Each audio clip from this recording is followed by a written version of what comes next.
E hoje você traz Vamos um caso que foi muito falado, né, o caso Ford, que recontratou os engenheiros demitidos. Isso foi por conta da IA, né? Explica pra gente isso. Filomena, exatamente isso. Esse é um tema super quente aí do momento e que eu acho que vale o nosso olhar bem carinhoso, porque eu acho que as pessoas estão parando na análise da primeira camada, sabe? De falar simplesmente que a IA não entregou ali o que era proposto. Mas eu acho que vale a pena a gente entender o que aconteceu um pouquinho mais por trás disso aí, viu, Filomena? Essa parece até tá parecendo até um roteiro de novela, mas presta atenção que tem reviravolta aí. Vamos lá. Uhum. É o seguinte, nos últimos anos, a Ford, assim como outras montadoras, né, no setor automobilístico aí, ela tem investido pesado em inteligência artificial, em tecnologia, para cuidar da qualidade dos carros. A Ford colocou quase 900 câmeras com IA nas linhas de produção. A ideia era linda no papel. A máquina identificava o erro antes, né, a falha antes do carro sair da fábrica, cortava custo, ganhava velocidade. Tudo que toda empresa quer, todo mundo Uhum. feliz. Só que não foi bem assim que aconteceu.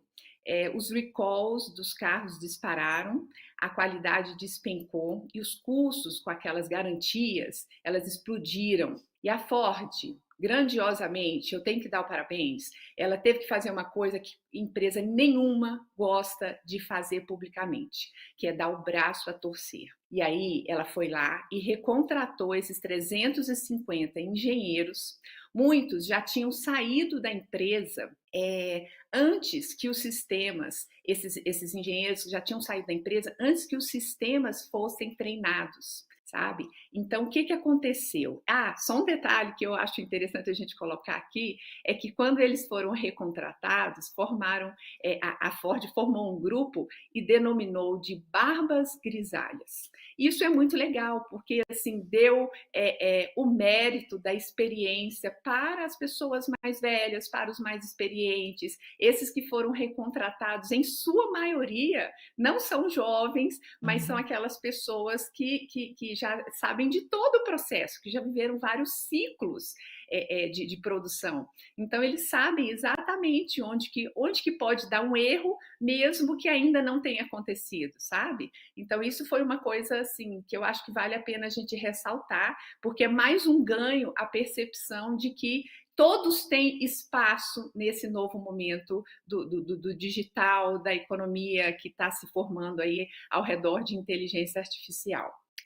E tem uma coisa interessante que eu vi que o vice-presidente de engenharia da Ford, um executivo chamado Charlie Poon, que ele admitiu, e eu acho que ele admitiu assim bem na cara dura, eu achei bem bacana, sem rodeios, sabe? Que eles pensaram que colocar inteligência artificial para rodar era simplesmente colocar ali as informações, né, do que tinha que ser feito e pronto, e sairia um produto de altíssima qualidade sozinho. Só que não saiu.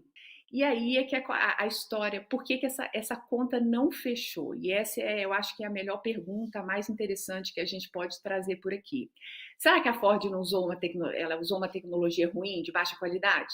Não, não foi isso, sabe? Não, os técnicos certificam que não foi isso. Então, eu quero fazer uma analogia aqui para a gente entender de uma maneira bem clara, já que a gente tem a proposta de trazer tecnologia na prática sem jargão, né? Explicar o que as pessoas realmente querem entender. Então, vamos fazer uma analogia aqui. Pensa na receita da melhor feijoada do Brasil, aquela mais premiada, aquela mais, sabe, certificada. E você pega essa receita e coloca na mão de uma pessoa, passo a passo, explicadinho, na mão de uma pessoa que nunca cozinhou sozinha. Você acha que vai ficar tão boa quanto essa mesma receita na mão daquela avó que faz essa feijoada há 40 anos? Claro que não, né? Claro que não, e foi exatamente isso que aconteceu na Ford. Muitos dos engenheiros mais experientes, quando eles tinham saído da empresa, antes que esse conhecimento deles fosse passado para os sistemas, o que aconteceu? Essa experiência, esse conhecimento não chegou no treinamento das máquinas, porque olha só, vale uma abertura aqui rápida. A inteligência artificial, ela é uma das poucas tecnologias, ao lado de CRISPR e mais algumas outras, que em outro momento a gente fala, é uma das poucas tecnologias que aprendem sozinhas, entende? Então, essa é uma característica da IA. Só que para ela aprender sozinha, mesmo aprendendo sozinha, ela precisa se alimentar de dados, de informações, né? Então, para que isso chegue até ela de maneira estruturada, que é a maneira como se deve treinar um modelo de inteligência artificial, para que ela entregue o resultado esperado, né? E aí sim ela começa a aprender cada vez mais sozinha, mas ela precisa desse input aí de dados de maneira organizada, e quanto mais experiência, quanto mais contexto, quanto mais empatia a gente conseguir colocar ali, vai ser muito mais rico o aprendizado dessa máquina, não apenas requisitos técnicos. Então, por isso, eu acho que vale a gente voltar aqui e citar até uma frase que o próprio Charles Poon, que é esse engenheiro que recontratou os 350 funcionários da Ford, ele falou, e eu achei muito legal essa frase dele, onde ele fala que a inteligência artificial é uma ferramenta fantástica, mas ela é só tão boa quanto a informação que a alimenta, entendeu? Então eu acho que isso vale para é um grande aprendizado assim mundial que isso serve para qualquer tamanho de empresa, desde uma montadora de carros até um salão de beleza. O caminho é o mesmo, entendeu? O conhecimento estruturado, documentado, tem que ser passado, não é simplesmente jogar a tecnologia dentro da empresa. Até porque aqui vale eu contar para vocês sobre uma questão que eu vou defender agora como grande estudiosa de tecnologia, aí, que é o seguinte: as pessoas às vezes encaram isso como um fracasso.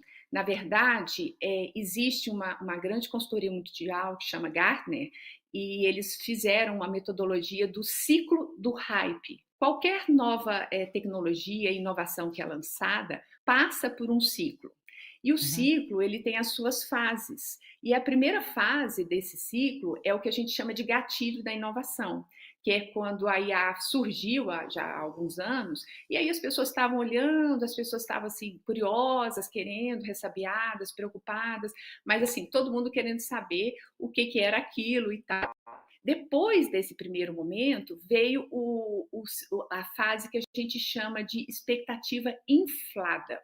É quando todo mundo começa a falar de IA, como se aquilo fosse resolver a vida, fosse uma mágica e fosse resolver todos os problemas sozinho. E por isso, expectativa inflada é o nome dessa fase. Só que mágica, gente, não existe.